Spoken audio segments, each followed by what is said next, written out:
You're listening to the Doctor Is In podcast. This is the show where you get the best tips, tricks, and nutritional hacks to help you and your family get healthier. You'll also hear what works and what doesn't work so you don't have to waste your time and money. All right, let's get started. Hello, I'm Dr. Martin Jr. I'm Dr. Martin Sr. And this is the Doctors In podcast, and this is episode 146. And today we want to talk about allergies. One of the things that has become much more common over the years has been seasonal allergies, especially. It just seems like so much more common, right? If you go down the aisle of any pharmacy or any grocery store, for that matter, in the pharmacy section, you'll see there's a lot of different type of antihistamines and a lot of different type of allergy medications. It's a very common problem. And one of the things that a lot of people don't realize is there's actually a fair amount that you can do from a natural standpoint to help basically get rid of a lot of allergy symptoms. Yeah. I know you have ragweed allergies. So I only get it once a year. Don't have any other allergies at any time. But when it starts getting hot, it's ragweed. And, I remember summer, I was probably 17 or 18 years old. Never came, I thought I got a cold. I didn't know what it was, right? And then when I went to the doctor, he told me, you got allergies, right? And so ever since then, for 3-4 weeks or so, it seems if it's really hot, it's worse. And we've had a really hot summer this year in Northern Ontario. And you were just saying earlier that your allergies this year actually been very good, but you've kind of mixed up a little bit on how you're approaching it. Yeah, and I really found it to be quite effective. I've just never really found anything to be quite as effective as the combination. We always knew Navitol, pine bark extract. There's actually studies that have been done on allergies, especially hay fever, with pine bark extract. So it's a tremendous antihistamine, natural. So always used it, get instant relief. But what I found this year is because of our new curcumin that just came out in the last few months, right, that I decided to try using a combination of curcumin and the Navitol. And wow, I just have been overwhelmed about how effective and how immediate the relief is from seasonal allergies. So if any of our listeners know what that is, and a lot of them do, right? Chronic sinusitis and just because a lot of people have allergies. Well, curcumin, there is a fair amount of research on curcumin. Obviously, it's a well-studied component of turmeric. And, it has been shown to be very effective as an anti-inflammatory. It's anti-myeloid plaquing, very good for even an antiseptic, and it's actually a very strong antioxidant in itself. But it also has been shown to have anti-allergic properties. Specifically, it does inhibit histamine release from mast cells, so it is a natural antihistamine. Yeah. And a lot of people don't realize that. And again, the problem with curcumin has always been bioavailability, right? It's always been one of those things that's very difficult for your body to absorb. And a lot of the curcumin that people take, really they don't get a lot of. But now there are a lot better curcumins on the market. We have a very good curcumin as well. Oh, yeah, ours is top-notch. So, curcumin is a great anti-inflammatory. And you mentioned you combine that with Navitol. With Navitol, and you get awesome results with that. I found what's helped my allergies over the years a lot is when I started really getting consistent many years ago with probiotics. I found that really helped my... leaky gut? Yeah, no question. And we'll talk a few minutes about histamine intolerance coming up in a few minutes there. But yeah, I found for myself personally that played a big role in helping curb my allergies. And then same thing, I take Navitol. I find that helps. And this year again, because we come out with curcumin, I've added that, and I've noticed that's helped definitely. Over the years, I've also used something like quercetin. Quercetin is very effective as well it seems to have a very good effect as an antihistamine, also very, very good for the lungs, but so is a Navitol and so is a curcumin as well, right? Yeah. So I like oil of oregano too. We've used it over the years in terms of it's a great antihistamine too, natural antihistamine. So yeah, and let's talk really quickly about histamine because a lot of people have a problem with histamine. So a lot of them take an antihistamine. And, the symptoms are kind of, because histamine basically is just a messaging molecule, right? It basically, some cells use it to communicate with each other. So it's it's a communication molecule, basically. And you need a little bit of histamine. That's normal. But histamine is released from your mast cells. Yeah. Certain type of white blood cells. Yeah, a very specific type of white blood cell in times of stress or in times of allergy, right? So what happens is, well, first of all, there's no coincidence that a lot of the people that have stress also have allergy symptoms. Yeah. And that's why that's common, right? When we see high cortisol levels, one of the questions that we ask people, do you have any unexplained allergies? And they go, yeah, all of a sudden, I never used to have that. And well, that's what that chronic cortisol does, right? That chronic stress hormone over-secreted over a long period of time. It's funny because, one of the things that Mom mentioned early on in her story when she went through that real sickness many years ago was that she basically became allergic to everything. Yeah. Hyper sensitive. So she had a real histamine problem, right? And she had a real cortisol issue and a real adrenal fatigue and all that kind of stuff. But it's interesting the correlation or the overlap between allergy and stress, right? Cortisol or elevated cortisol, right? So what happens is that under a period of stress or allergy, your body releases histamine. And then histamine, what it does, it does a few things. One, it causes the dilation of your blood vessels, right? So that causes the flushing and the rashes or the hives that you see in people with allergies. And then it also increases mucus production, right? So that's when people start getting into sinuses and lungs get affected and cough and they get real asthmatic, right? It constricts. And then one of the things, so it has kind of a few things. Like I said, it dilates blood vessels. So it causes flushing. It causes you to release mucus all over the place. And then it has one more effect. It actually constricts your bronchial.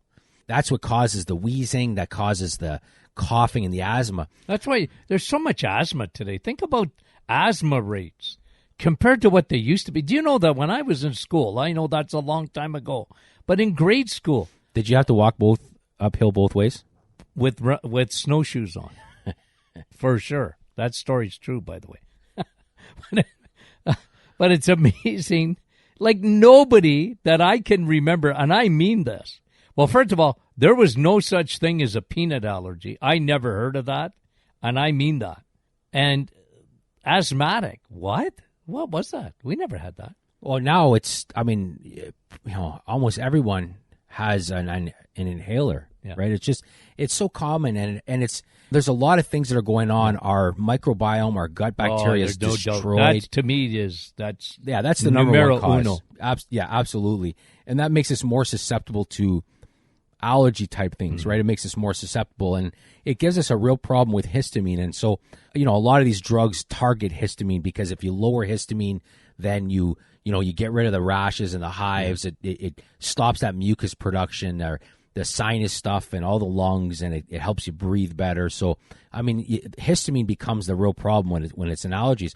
But again, histamine is released in response to something, right? It's the effect, right? It's not the cause. Something's causing that histamine to be released. And a lot of people don't realize this as well, that a lot of foods that we eat also contain histamine, right?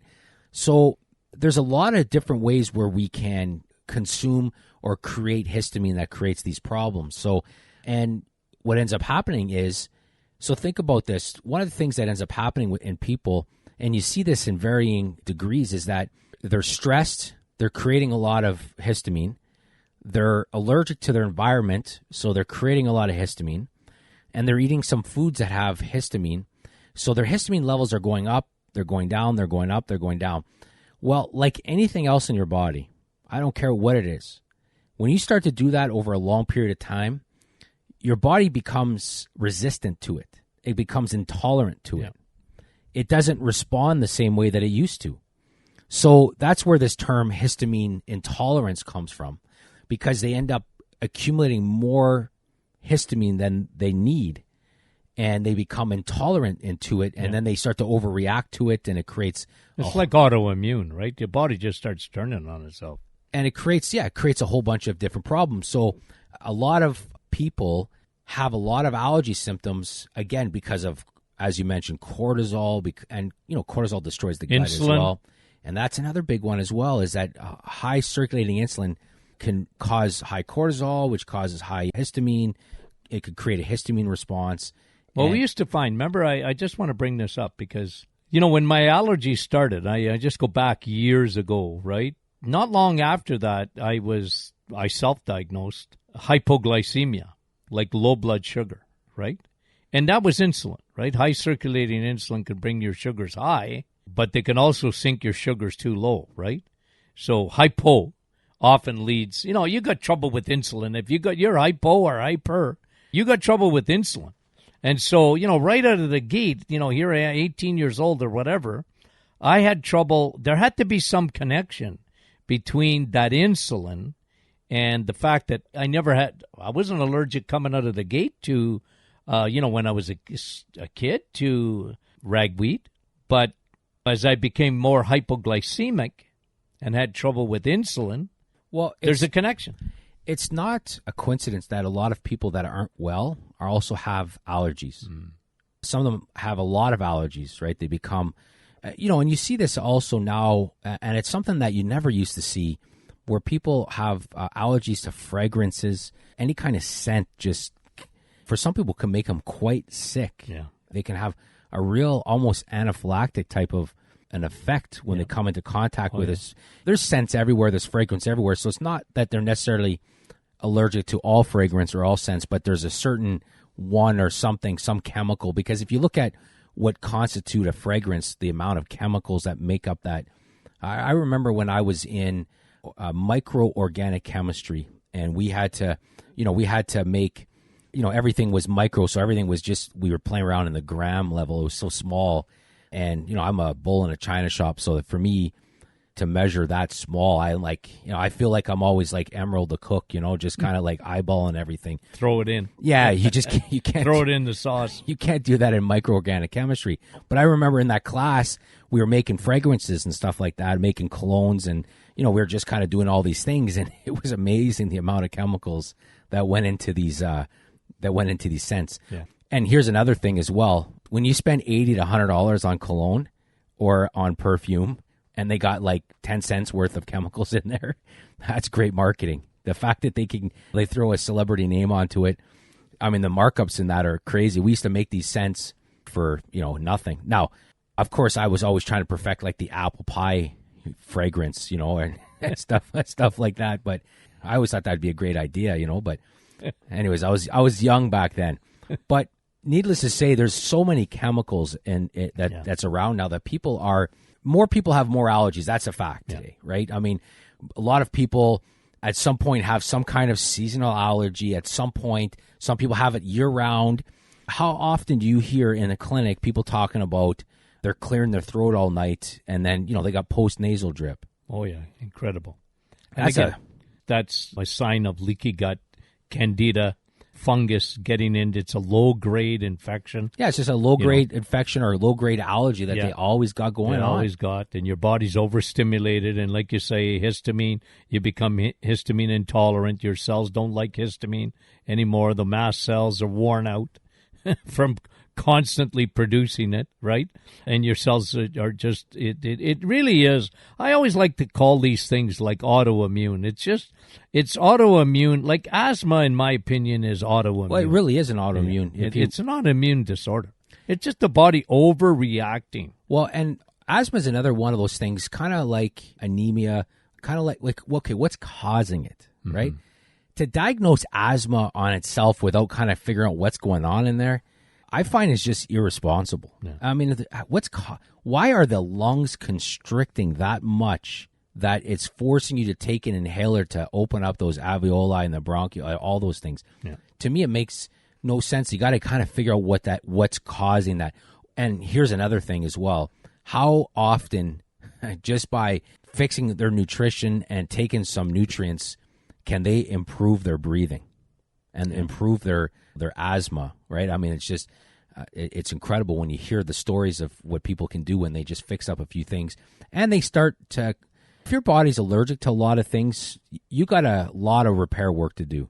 You got to rebuild that foundation from the start. Now, and it's funny, you and I were talking about this, so let's talk about solutions for natural allergies. So kind of like that baseline thing that doesn't have an immediate impact, but it definitely has a long-term effect would be probiotics. Oh, yeah, right? Absolutely. And broad spectrum. Yeah, broad spectrum for multi-strain. sure.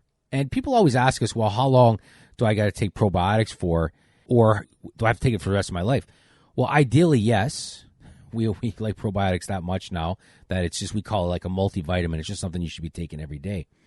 But we like to use the analogy of toenail fungus, right? Yeah. If you have... Go to your doctor. You got toenail fungus. And go get an over-the-counter cream and read the instructions. And they all tell you to do the same thing, which is use it for like 3 to 6 months. Because that's how long it takes to kill toenail fungus and for the new nail to grow in and all that kind of stuff.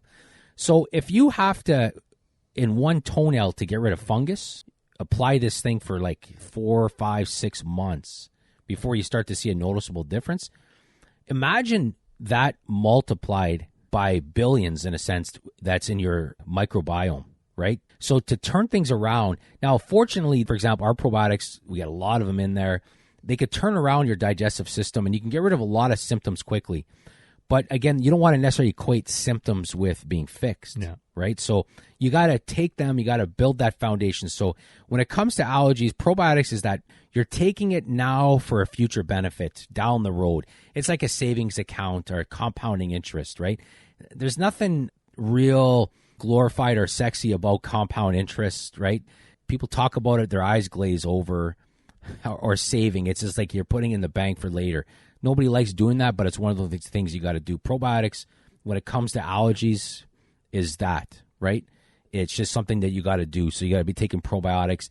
That will improve your allergies down the road. We've seen that over and over again. When it comes to more immediate help, for some people, this is the middle of ragweed. We had a ton of pollen this year, right? I remember going outside, and it's all over the car like every day. It's on the table in the backyard. It's just like yellow coating, right? So if you had a pollen allergy this year, it was bad. It was a bad one. Yeah. Some immediate things, like you mentioned, right? You want natural antihistamines. Pine bark extract, which is found in our Navitol, is a natural antihistamine. Quercetin is a natural antihistamine. Curcumin, natural antihistamine. And it's so good for the sinuses, too. A lot of good results people get and studies done on curcumin and sinusitis. Yeah. So you combine the two. You know, if somebody has a lot of nasal symptoms, they could take curcumin, take a pine bark. Also, you can, we have probiotic. Probiotic. And we have olive oregano in a spray. Yeah. Nasal spray. Spray and pray. Oh, yeah. If I were to act in a serious scene where I had to cry, I'd be spraying that stuff up my nose first. That'd be my secret weapon. It'd get me an Oscar every time. Tears would be flowing down the inside of my nose, and it would look like I was just like heartbroken. That'd be my. But it's instant relief. Oh, it's incredible. It's incredible. I actually like using it. I like using it, but I'll tell you, you cry. Oh yeah, you cry and pray. Yes, it is definitely like a tool that could be used in Hollywood to get them to cry on demand. It's pretty powerful, but that's a fantastic way as well to get rid of that allergies and sinuses and all those kind of things. Now, a lot of people get allergies overnight while they're sleeping. So, before bed, you could take a curcumin, take pine bark extract, and that does the trick pretty good for a lot of people. Also, if you have post-nasal drip at nighttime, do the same thing, right? And then also be taking probiotics. So that kind of is a good natural way to help with allergies. Now, before we kind of end this episode, there's another study that just came out I wanted to talk to you about, and it was based on an older one that was done on Parkinson's. And talking about the gut, for example, right? How the gut for a lot of people is really the foundation for their allergies, but the gut's a foundation for pretty much everything. Yeah. But there was this really interesting study done on Parkinson's where they had a hypothesis that turned out to be actually correct. And what the study did is they showed that when patients had their entire vagus nerve severed.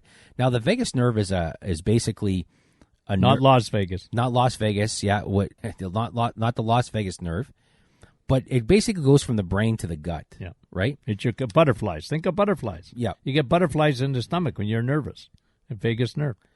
And, it's funny, they call the gut the second brain because it's the only organ that can operate without the connection to the brain, right? It can operate, it creates neurotransmitters. But what they found was, so the direct connection between the gut and the brain was this vagus nerve. And when patients had that nerve severed, it basically cut the risk of Parkinson's in half. It protected against Parkinson's disease. And what they're starting to look at now is they're starting to think that Parkinson's for a lot of people starts in the gut and spreads to the brain through the vagus nerve. Yeah. Right? So it's a gut problem. Well, remember, this is probably 100 podcasts ago that we talked about when they looked at Parkinson's and even MS. They had fungus in the brain. They had fungus in the brain. About? Remember Yes. that? They found a high percentage of fungus in the brain. Yeah. And then they kind of speculate that people with Alzheimer's dementia also will be almost like a bacterial infection that's could be one of the causes. I mean, high insulin is another definite cause. Yeah. Brain shrinkage from a number of different reasons is another cause. Triglycerides. All those things, exactly. But you're right. It's interesting that they found in Parkinson, I can't remember the percentage, but it was more than a majority of them had actual fungus in the brain. So obviously it traveled there via the gut, right? So it's just amazing, again, as we read these studies, how important gut health is. Now, the difficulty is this when it comes to gut health. Unless somebody has a digestive symptom, they don't think about their gut.